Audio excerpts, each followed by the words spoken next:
It's a proposal that has two sides. This is the flag that should be up, no other flag. Pointing the finger. Absolutely nothing neutral about banning rainbow flags on city property. Nearly 200 people pouring out from the council chambers to the hall to stand for. We don't fly heterosexual flags. We don't fly any of these other flags. Or to stand against. I oppose this resolution, and I oppose you bigots and your bald-faced attempt to make this city a place of hate. The flying of flags other than the one this country, state, or city represents.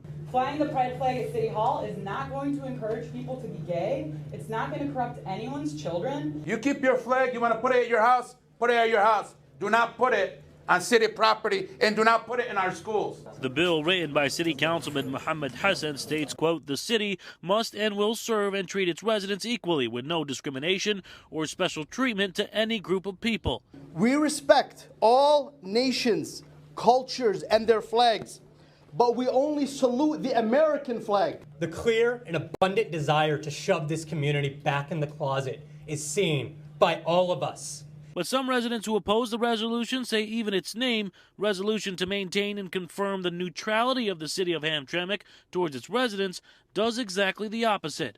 The reason behind this resolution seems reminiscent of fear-mongering, manipulating the city's citizens to think they are in potential danger.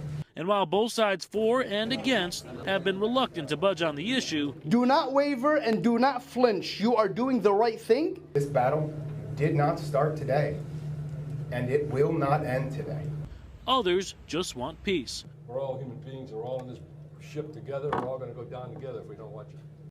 Hey gang, it's me, Dr. Steve, and it is official. A major U.S. city has formally and unanimously banned the LGBT pride flag from flying on any and all public property. And you ready for this? It was banned by a Democrat-dominated city council.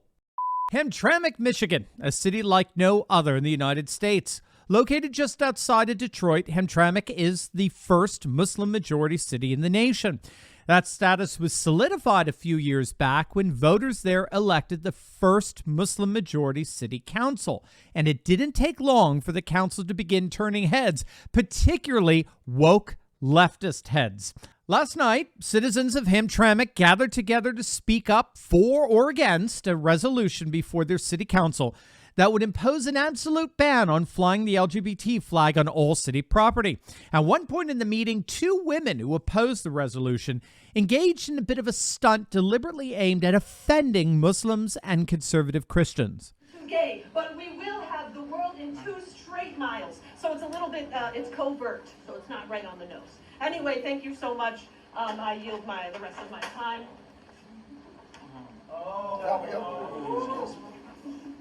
All right. Thank you. Well, if they thought that a stunt like that was going to help their cause, they were sorely mistaken. The city council, in a unanimous vote, officially banned the LGBT pride flag from being flown on any and all city property. Now, what makes this ban all the more interesting is that it happened in a city that votes overwhelmingly Democrat.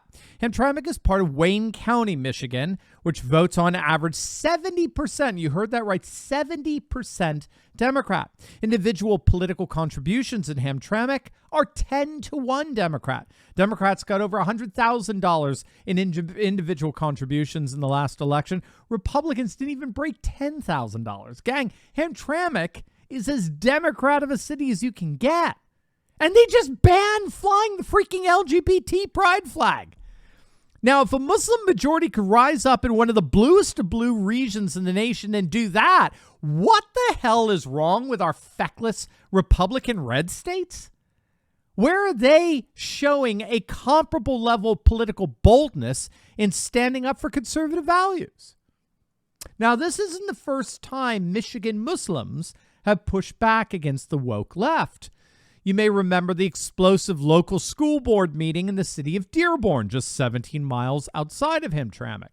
Dearborn, which is also one of the most densely Muslim-populated areas in the United States, was the site of a school board meeting that erupted when parents got word that books involving explicit LGBT content were being given to their kids. Here was the result.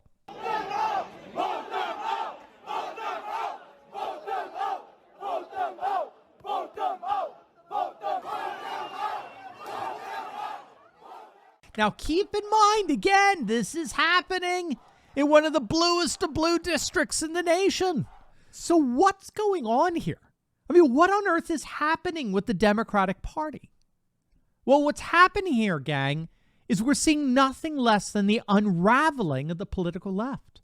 And it's unraveling because of the inherent contradictions innate to left-wing liberalism. I'm going to show you exactly how. But first, gang, you know that corrupt politicians like Nancy Pelosi have been using their security clearances to their advantage in the market for decades now. They know when sales are up. They know what earnings are going to be. They know about incoming legislation, incoming Fed changes, and a whole host of other inside baseball tips that gives them an unfair advantage when picking stocks. But thanks to a little-known SEC database, guess what? We can see what and when these people are buying as well. Not only do we get to see it in real time, but we get to piggyback on their trades to gain the same advantage for ourselves perfectly legally and ethically. My friend Ross Givens has been tracking insider trading for years now, and his recommendations have led to investment returns of over 200%. Some have hit as high as nearly 1,500%. And according to him, there's no better way to beat the market. And now it's your turn. Click on that link below right now and learn how you too can learn to trade like Pelosi. Click on that link and learn how to gain an insider advantage for yourself today. To understand why the modern left is unraveling, we have to understand cultural Marxism and its radical internal flaw. Cultural Marxists deliberately attempt to bifurcate Western society into two groups of people, okay? So you've got a victimizer group and a victim group, an oppressor group and oppressed group. So the oppressor group is made up of, white male Christians, right? The oppressed group is made up of a coalition of minorities who together ultimately create a majority of minorities, as it were, whose ultimate goal is to overthrow the majority and seize political power. It has nothing to do with liberation or emancipation or equality or any nonsense like that. It's ultimately about acquiring power, political power and control.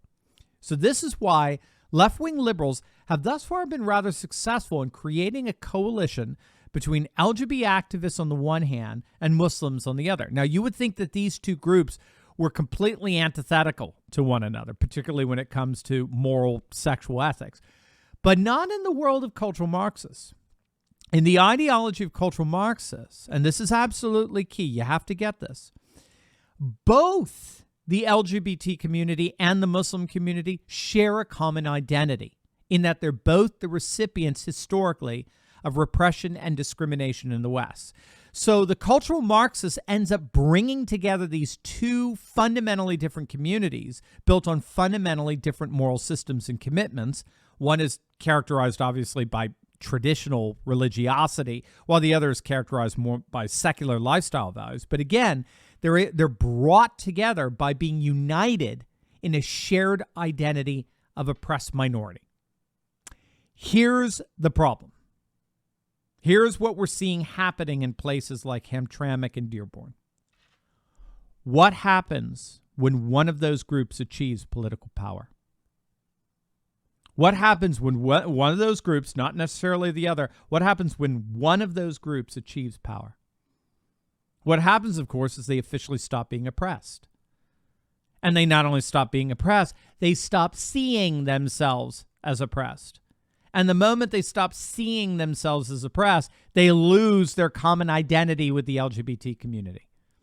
And once they lose their common identity, their natural animosity towards one another takes over.